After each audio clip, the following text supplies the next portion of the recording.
ठाकुर जी ने नख पे गिरिराज जी धारण किए। श्री कृष्णदास जी वर्णन करते हैं, नंददास जी वर्णन करते हैं कि देखने वालों को दिख रहा है। कैसा अनुभव?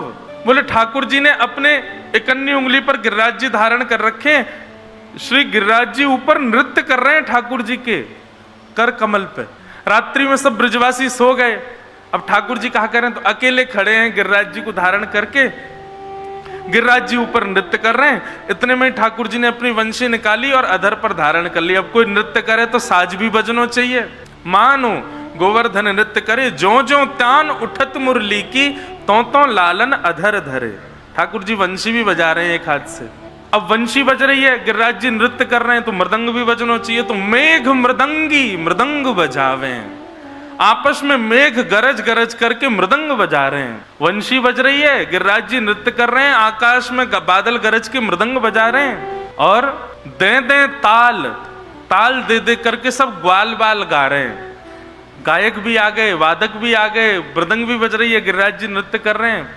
और बीच बीच में गायन के जो सुर जो भरे, ये गैया जो रम्माती है ना, अम्मा करके बोले, वो भी गैया स्वर में गा रही है।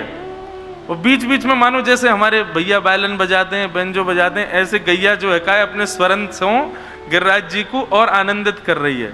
वंशी बज रही है, बादल गरज के मृदंग बजा रहे हैं, ग्वाल बाल ताल दे दे करके गा रहे हैं, गैया रम्मा करके स्वर लगा रही है और गिरिराज जी नृत्य कर रहे हैं। तब दामिनी दमके मानो दीप जले, अंधेरा है, दिखे कैसे ये दृश्य?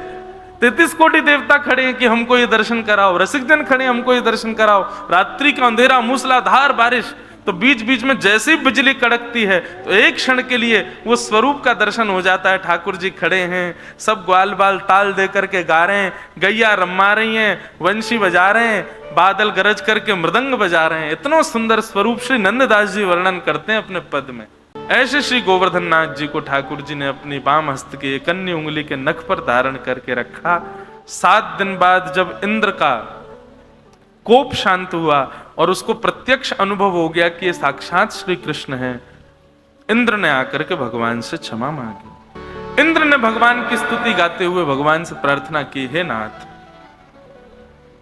मुझसे बहुत बड़ा अपराध हो गया, मैं आपके रूप को पहचान नहीं पाया और पहचान ना पाने के कारण मैंने ये दुष्कर्म किया, मैं मूसलाधार बारिश की, ब्रज को डुबाने का प्रयास किया। हे नाथ, मैं आपसे प्रार्थना करता हूं, मुझे दंड दीजिए, मुझे दंडित कर दीजिए, मैं दंड का अधिकारी हूं और आप मेरे पिता हैं, आप मेरे गुरु हैं, आप पूर्ण रूपेण अधिकार है आपके पास, आप दंड दीजिए नाथ।